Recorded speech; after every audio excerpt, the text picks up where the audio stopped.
পরীক্ষায়, ইব্রাহিমকে আল্লাহ তাআলা ফেলে পরীক্ষায়। আমার নামে কুরবানি দাও, স্বপ্নেতে দেখায়, স্বপ্নেতে দেখায়। সকাল বেলায়, সকাল বেলায় ছুরি চালায় ওটেরি গলায়, সকাল বেলায় ছুরি চালায় ওটেরি গলায়। কুরবানিতে আল্লাহ তাআলা খুশি নাহি হয়, খুশি নাহি হয়। ইব্রাহিমকে আল্লাহ তাআলা ফেলেন পরীক্ষায়। আমার নামে কুরবানি দাও, স্বপ্নেতে দেখায়, স্বপ্নেতে দেখায়। ইব্রাহিম নবী কুরবানি করেছে, আল্লাহ পছন্দ হয়নি। আল্লাহ আবার বলে, আমার খালিল তুমি ওই কুরবানি করো তোমার প্রাণের চেয়ে প্রিয় জিনিস। কি কুরবানি করতে বললে? তার মানে ইব্রাহিম নবী বুঝতে পেরে গেলেন। তারপর কি হয় দিচ্ছে দেখো। আবার বলছে খোদা বুঝতে পারোনি,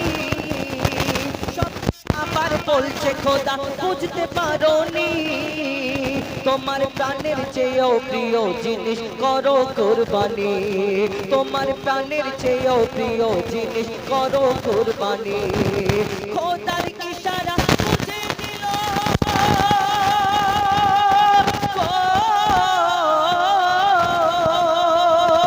খোদার ইশারা বুঝে নিল ইব্রাহিম খলিল, খোদার ইশারা বুঝে নিল ইব্রাহিম খলিল। আমার প্রাণের চেয়েও প্রিয় আমার ছেলে ইসমাইল, আমার ছেলে ইসমাইল। ইব্রাহিম নবী, ইব্রাহিম নবী গভীর চিন্তায় পড়ে যায়, ইব্রাহিম নবী গভীর চিন্তায় পড়ে যায়। কি করে কুরবানি দেব বুদ্ধি সে খাটায়, বুদ্ধি সে খাটায়। ইব্রাহিম নবী চিন্তা করে আমি কেমন করে কুরবানি করব। মা হাজেরার কাছে যাচ্ছে, গিয়ে পারমিশন ওই মা হাজেরার কাছে গিয়ে সব বলছে। আপনাদের মা বোনেদের কাছে প্রশ্ন, যদি মা বোনেদের একটা যদি বলে তোমার ছেলেকে মারবো, কেউ তোমার ছেলেকে মারতে দেবে না।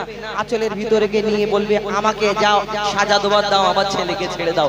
কিন্তু ইব্রাহিম নবীকে যখন নিয়ে যাবে মা হাজেরার কাছে, এসে যখন বোঝায় কি হয় তারপর কবি ছন্দের মাধ্যমে লিখছে দেখো। ইব্রাহিম নবী ছুটে এলো মা হাজেরার কাছে, ইব্রাহিম নবী ছুটে এলো মা হাজেরার কাছে। ইসমাইলকে সাজিয়ে দাও খোদার দাওয়াত আছে, তোমার ইসমাইলকে সাজিয়ে দাও খোদার দাওয়াত আছে। পথে যেতে যেতে বাবা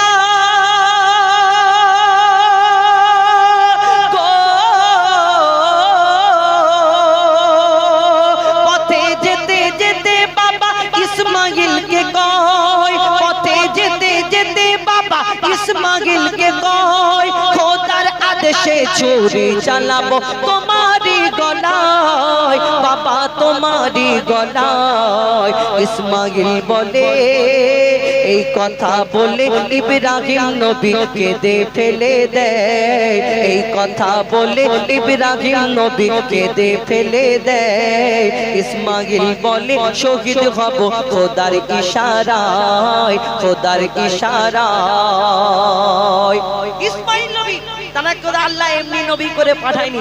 ইব্রাহিম আলাইহিস সালাম যখন এই কথা বলে তোমার গলায় আল্লাহর নামে ছুরি চালাবো আল্লাহর ইচ্ছা, তখন ইসমাইল নবী তিনিও